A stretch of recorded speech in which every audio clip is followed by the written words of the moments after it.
La siguiente interpelación está presentada por Ceuta Ya y hace referencia a la ejecución del Plan General de Ordenación Urbana tras los 2 primeros años de vigencia del mismo. Señor Mustafa, tiene usted la palabra. Muchísimas gracias, presidente. Efectivamente, hace 2 años que entró en vigor el nuevo Plan General de Ordenación Urbana. Hace 2 años que entró en vigor este documento eminentemente político.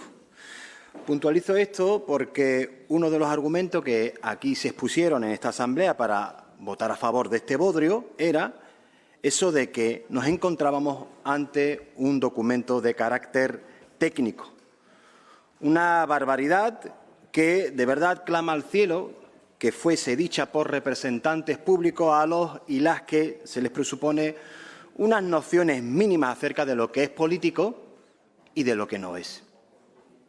Una cosa es que el PGOU, naturalmente, dentro de él haya elementos técnicos, por cierto, al igual que lo hay, por ejemplo, en unos presupuestos, y otra cosa muy distinta, que eso haga que el PGOU no sea un documento político. ¿Cómo no va a ser político un plan que lo que hace es definir el urbanismo de una ciudad? Que lo que hace es básicamente sentar las bases de la política urbanística de una ciudad, es decir, cómo van a vivir sus gentes. Sin embargo, desgraciadamente aquí la cuestión se despachó apelando a la estupidez de carácter técnico. Y ya está, asunto ventilado. Creo de verdad que dicha irresponsabilidad debería ser explicada ante la gente que hoy está sufriendo las consecuencias del disparate que aquí se aprobó. Y voy a intentar explicarme.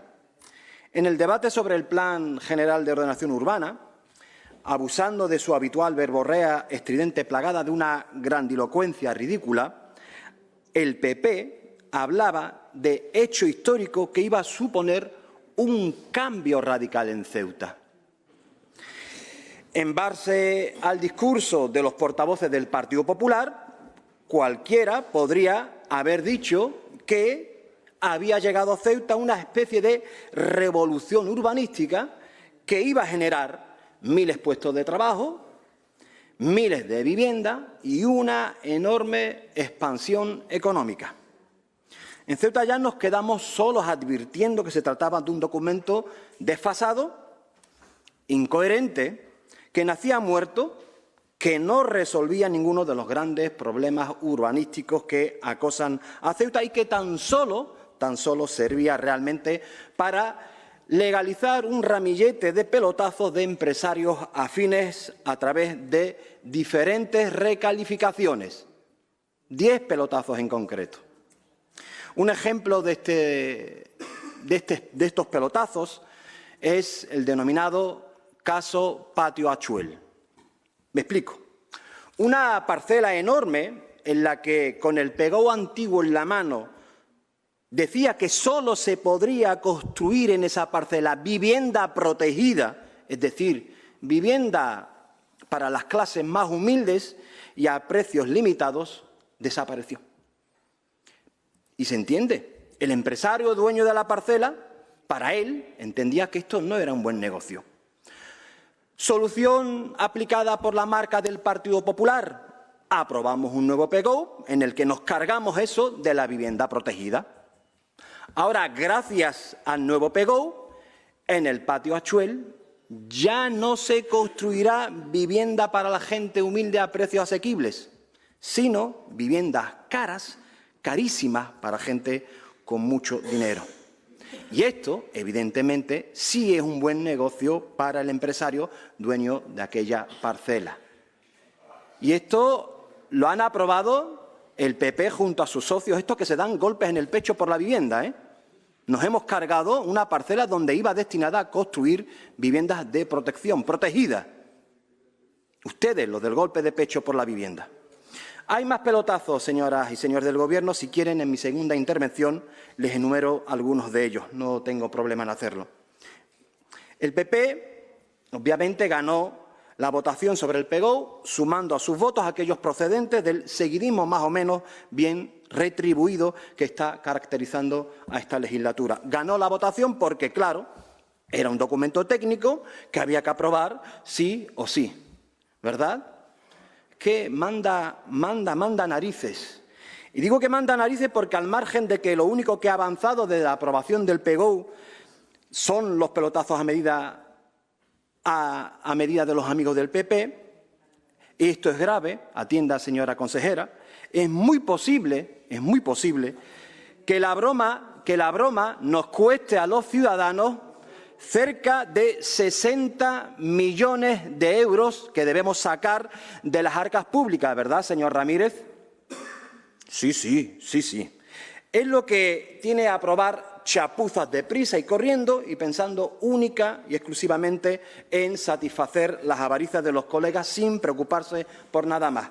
Me voy a explicar. Miren, debido a las licencias otorgadas antes de la aprobación del PGOU a diferentes particulares, que una vez aprobado el documento han visto que dichas licencias ya no valen para nada, es muy posible que la ciudad tenga que gastarse una pasta en indemnizaciones. Y para que me entiendan mis vecinos, hay particulares que tenían unas licencias con el antiguo PGOU que con este PGOU han quedado fuera, ya no son válidas.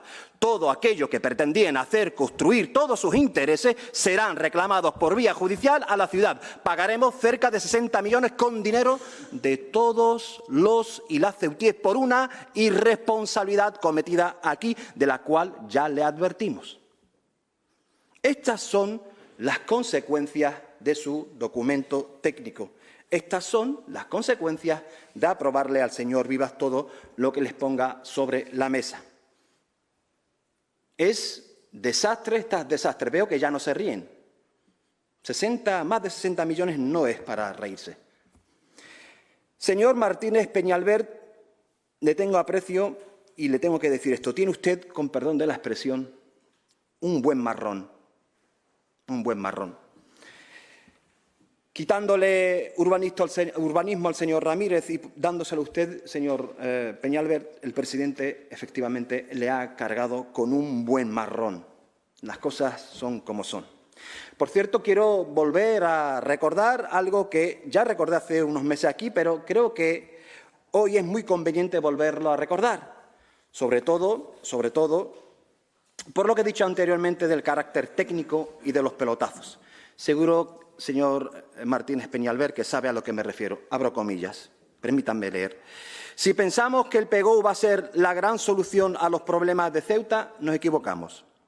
Lógicamente, mejora sustancialmente el anterior, porque tampoco era difícil. Bueno, esta primera parte la suscribiría cualquier miembro del Gobierno, pero lo interesante viene ahora y sigo leyendo. Lo que no tengo tan claro es que se haya hecho teniendo en cuenta la opinión de los técnicos, sí más bien la de los promotores. Esto lo dijo el señor Martínez Peñalver en mayo de 2022, cuando hablaba como representante del Colegio de Ingenieros de Caminos de Ceuta. Estaría bien saber si sigue pensando lo mismo como consejero. Y voy a finalizar leyendo un extracto del BOE que me permite lanzar las preguntas al Ejecutivo. Permítanme. Extracto literal del BOE. 38 actuaciones corresponden al suelo urbano. De ellas, 28 son áreas de planeamiento remitidos que requieren la aprobación de un instrumento de desarrollo que pormenorice los parámetros urbanísticos globales establecidos por el PGOU, planes especiales de reforma interior. 10 son áreas de planeamiento específico, de las cuales 3 necesitarán su correspondiente estudio de detalle y 7 podrán abordar su ejecución directamente con la aprobación del PGOU. En consecuencia, les insto a que ustedes expliquen cuántas de esas 38 actuaciones urbanísticas se han desarrollado en estos 2 años. ¿Cuántos puestos de trabajo calcula el Gobierno que se han creado gracias a la aprobación del nuevo PGOU? ¿Está satisfecho el Gobierno de su gestión en esta materia, de la posibilidad de tener que pagar 60 millones de euros en indemnizaciones? ¿Es el hecho indiscutible de que el PGOU hasta ahora no ha servido absolutamente para nada, como predijo Ceuta ya, el causante de que se haya nombrado un nuevo consejero? Muchísimas gracias, presidente. Muchas gracias, señor Mustafa. Señor Martínez Peñalver, tiene usted la palabra. Gracias, presidente.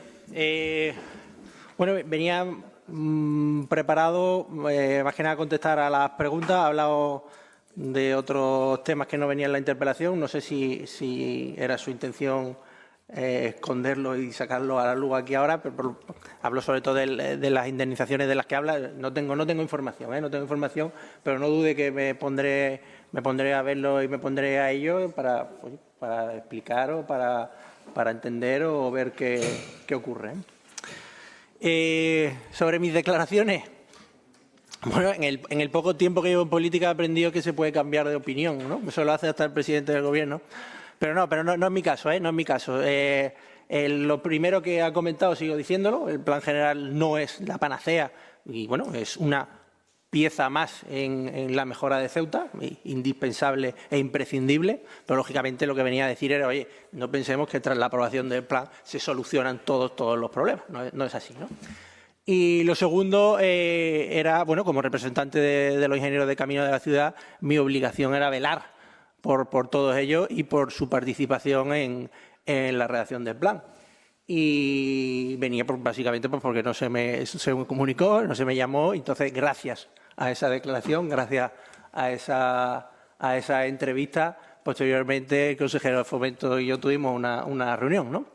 Pero bueno, básicamente lo que venía a decir, oye, los ingenieros de camino de la ciudad no han participado en esa redacción del plan, ¿no? Continúo con las preguntas. Sí, es verdad que bueno, el Plan General de Ordenación Urbana no es un plan de ejecución, ¿no? Es un plan urbanístico largoplacista, ¿no? Digo esto porque medir su evolución en 2 años a lo mejor es algo simple. Los tiempos urbanísticos, como los geológicos, los geotécnicos, a lo mejor no tanto, pero son más largoplacistas, ¿no? No es cosa ni siquiera de esta legislatura, ni siquiera a lo mejor de la siguiente, ¿no? Pero, bueno, en la interpelación se explicaba muy bien lo de los 38 planes y yo sí quiero decirle un poco el objetivo que nos hemos puesto aquí en la consejería, que es desarrollar, ya se ha empezado el del Sarchal, el primero, y el objetivo es continuar con Avenida Otero, Avenida Madrid, Benzú, Huerta Molino, Pasaje Recreo, Borde Portuario Este y Chalets del puerto, ¿no? Desarrollar todos esos planes especiales, al menos en esta legislatura. Esto es realmente ambicioso, ¿no? Pero bueno, creo que debemos de exigirnos, ¿no?, lo máximo y a lo mejor conseguimos un poco menos. Digo por si acaso en 1 año o en 2 años viene a echarme en cara que no he desarrollado todos estos planes especiales, es lo más probable que no se hagan todos, ¿no? Pero la intención es esa. Sobre la creación de empleo es compleja, ¿no? Determinar, yo le digo que evaluar el plan en 2 años es bastante simple. Pero sí le puedo decir que se ha visto un aumento del número de licencias de obra. Y bueno, lo que entendemos, ¿no?, lo lógico, lo que no quiere decir esto es que si hay más intención de hacer obras, pues el día de mañana pues habrá todo lo que conlleva una obra, ¿no? Trabajadores, suministros, transportistas, bueno, trabajos cualificados también de técnicos, proveedores, materiales, todo. Entonces entendemos que empieza, ¿no?, a moverse. También una muestra de ello más, bueno, hablaba también de, oye, ¿qué nivel de valoración pondría al Gobierno? Yo creo que el hecho de sacar adelante el plan general, bueno, por hacerle entender un poco la crítica de aquellas declaraciones mías, le hago un símil con lo que podía ser la Constitución española, ¿no? Quiero decir, pues la Constitución española se puede debatir seguramente, o los jurídicos, los que entienden, pues dirán, mira, este artículo a mí me parece tal, me parece cual, yo añadiría aquello, yo quitaría esto otro, ¿no? Pero sin duda es bueno que esté. Da una estabilidad jurídica, ¿no? Pues con el plan general pasa algo igual. Oye, pues cualquier otro redactor podría decir, pues yo esto lo redactaba de aquella manera, yo lo haría así o yo lo haría así. Es decir, que se puede debatir sobre si está el contenido mejor o peor, pero lo que no es debatible, lo que no hay duda, es de que exista el plan general de ordenación urbana, algo positivo. Digamos que elimina incertidumbre y da certeza, que es lo que se quiere en el sector. ¿Por qué decía todo esto? Pues porque, oye, yo la valoración de sacarlo adelante me parece muy positiva. Y luego el hecho, ¿no?, de que aquí ya en el Pleno hemos traído algunas aclaraciones del propio plan. Bueno, da síntoma de que se está empezando a trabajar.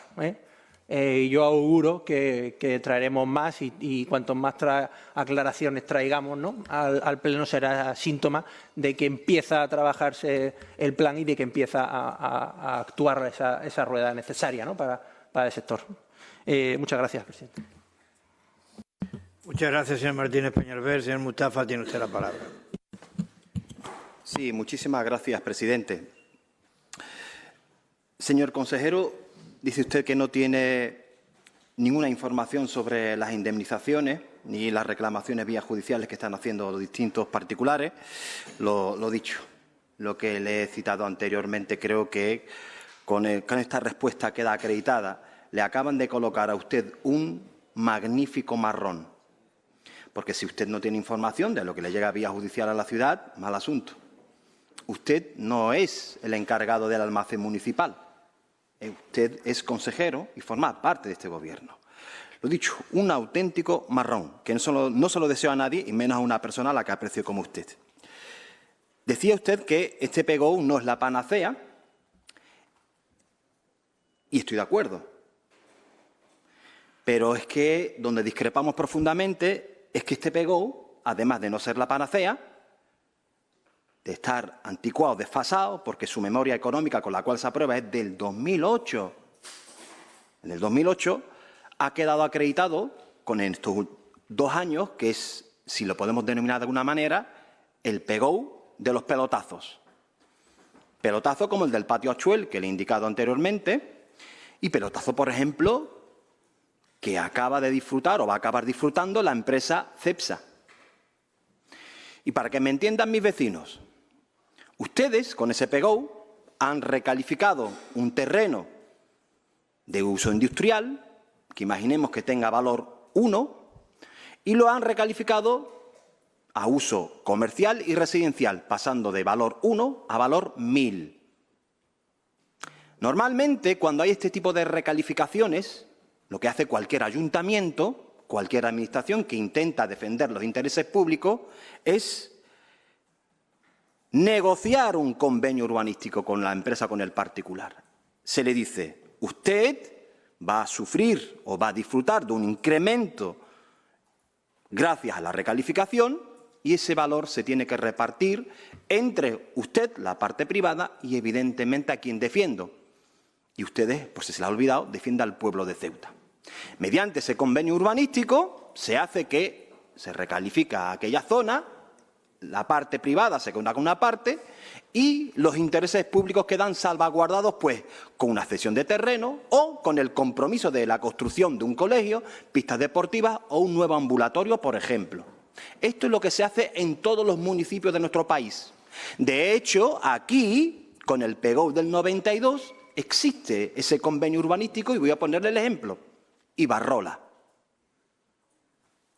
Gracias a ese convenio urbanístico se recalificó también un terreno industrial de valor 1, que pasó a valor 100, por ejemplo, y los intereses fueron defendidos obligando a que parte de ese terreno recalificado se construyeran viviendas para la gente.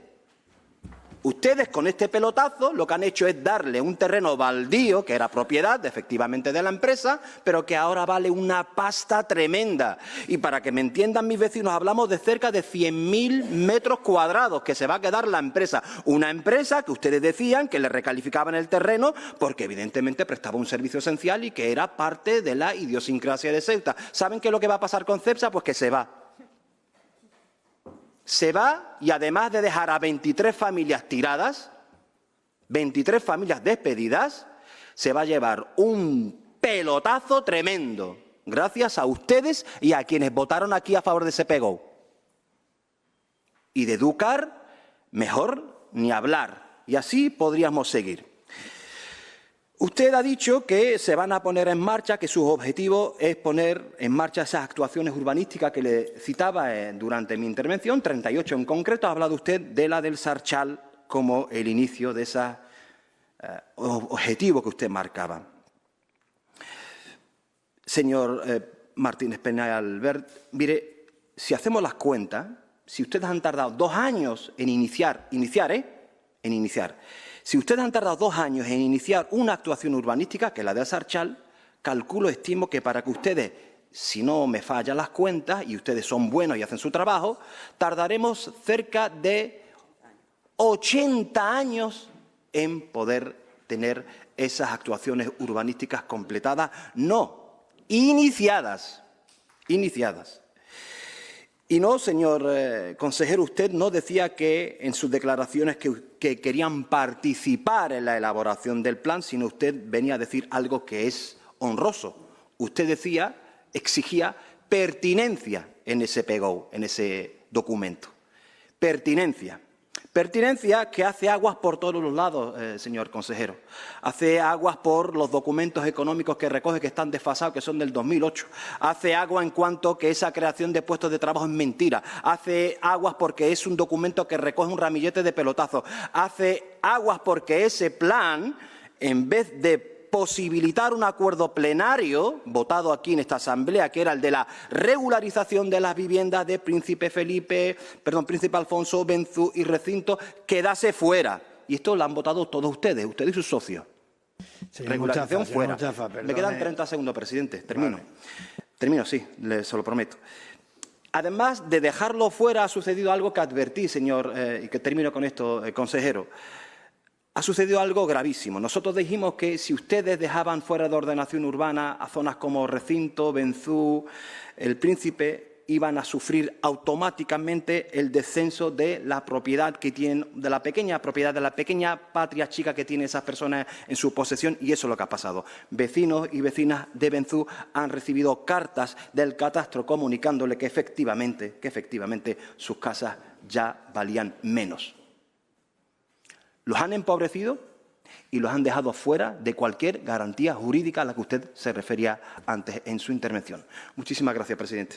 Muchas gracias, señor Mustafa. Señor Martínez Peñalver, tiene usted la palabra.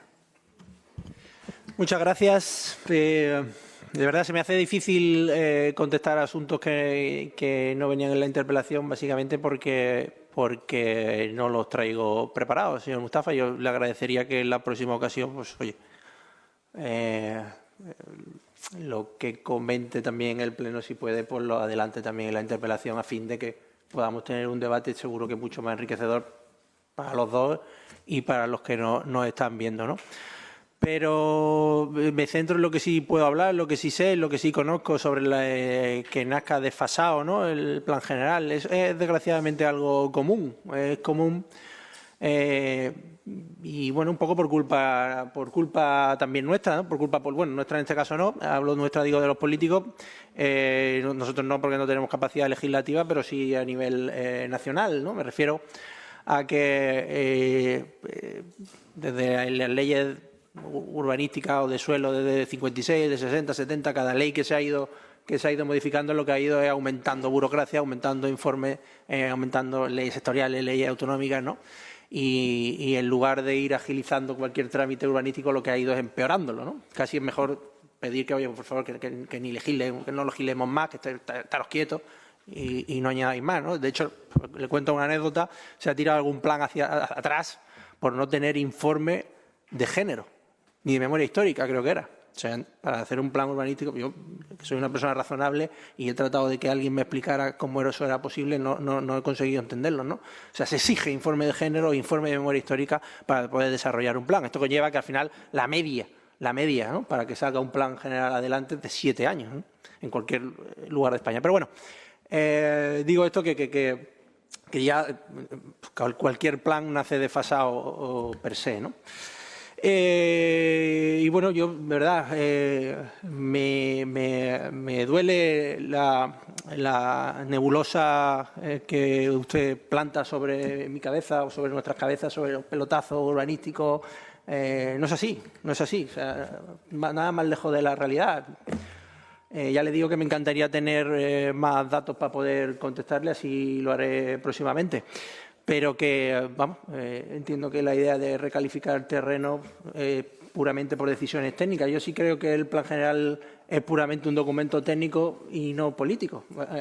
Básicamente porque entiendo que un político tendría mucha dificultad a la hora no solo de redactarlo, sino de leerlo y entender el plan general, ¿no? Por eso lo considero un documento técnico y que cualquier decisión debe de ir con eso, en base a una decisión técnica, y si se considera recalificar un terreno a residencial a una ciudad donde falta vivienda, parece que tiene sentido, ¿no?